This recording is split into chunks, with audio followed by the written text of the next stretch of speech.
Hello, I'm Duncan Green, and this is the LSE series of short videos on influencing. In this video, I want to talk about private or insider tactics. The aim of this video is to overview the range of tactics that can be used in this insider private space, but also to stress one particular thing: the importance of understanding the point of view of the other. POVO is the acronym in insider influencing. Now, when you're trying to work in these closed, invited spaces we talked about in the video on the Power Cube, it's going to be very important to find the right allies, coalitions, and messengers. Unless you're lucky enough to be a powerful actor in your own right, it's going to be who you know and who you go along with that's going to make the difference. But how do you do that?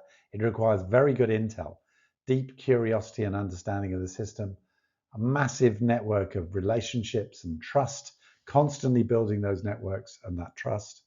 And then choosing the right framing, getting the right message, the right narrative to maintain the coalition and influence the target. The way you describe the problem, the way you describe the solution, absolutely crucial in these insider advocacy exercises. And finally, spotting and seizing windows of opportunity. When a crisis happens, when there's a change of leadership, when there's a scandal, does that suddenly open up a space for you to raise your issue? A lot of this is about knowing yourself and knowing your targets. That acronym I mentioned right at the outset, point of view of the other, POVO. How will they see you? Are you or your organization credible on this issue? If not, then who is? Have you done your homework? Do you know the issues as well as they do, or better? If you say stupid stuff, you've lost their trust. How do you build those relationships, spend time with people, and then active listening? There's something that my wife accuses me of, which is not really listening, but just waiting to talk, waiting till the other person finishes so that you can talk. You've actually got to actively listen to see what they're saying and what they mean underneath what they're saying, and then avoid the lecturing, the finger wagging. I love this cartoon, two peasants saying he spoke truth to power and look what happened to him. So I think these are some of the emotional literacy skills that you need for insider influencing. A lot of this work is done through coalitions, or one piece of jargon used to describe it, multi-stakeholder work, where you bring together stakeholders from different parts of the system.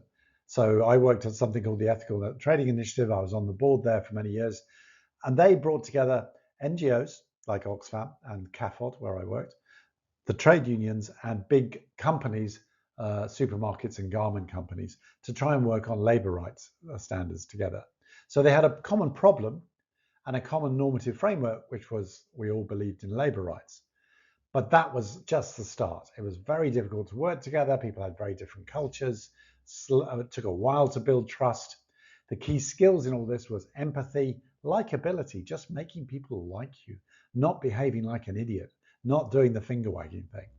But you also want a little bit of creative tension. It's not about being somebody thinking of you as their friend. They need to be a little bit worried about what you're going to do. Trust building is an important result of those kind of conversations, but then also recognizing that in something like the Ethical Trading Initiative, all companies are different. There are leaders, there are laggards. Understanding that system and how you work with different players is crucial to insider influencing. So a while ago, I wrote a paper with one of the best insider influencers I've met, a woman called Anna MacDonald, who worked on something called the Arms Trade Treaty some years ago now, the Control Arms campaign, launched in 2003. And we wrote a paper which described this massive exercise in combined insider-outsider influencing, which resulted in a global treaty on small arms. It started off with very few governments, only 3 supported it. But they used this combination of insider-outsider. They targeted champions in each region. They used those critical junctures, of which there are all far too many, unfortunately, when it comes to use of small arms. And by 2014, a decade later, it was a long slog, it became international law. And now it has over 140 signatories. So how did that happen? Well, you'll need to read the paper for the full details, but stamina was really important. Keeping that going for a decade, having people involved from the beginning who could pass on knowledge to new arrivals. Crucial focus on unusual allies. The Control Arms campaign had war correspondents, retired generals. They even had arms companies supportive of having, because they felt they were doing things more ethically than their competitors. You have to know your people. You have to know your stuff. Treaties are complicated things. Conventions are complicated things. What is required in the text to get the results you need? And then know your process. How are these negotiations going to happen? And then finally, leadership. And I put up a joke picture of a rhino there. Anna has a tattoo of a rhino on her arm from a conservation project she has funded for many years in Kenya. But I think maybe also a reference to just how determined she is when she wants something. And I think it's that sort of never give up, never accept defeat form of leadership is really necessary in some of these processes. And finally, an example about the importance of the messenger, not just the message. So there's a fantastic series of documentaries about the conflict in the Arctic between Greenpeace and the Russian government.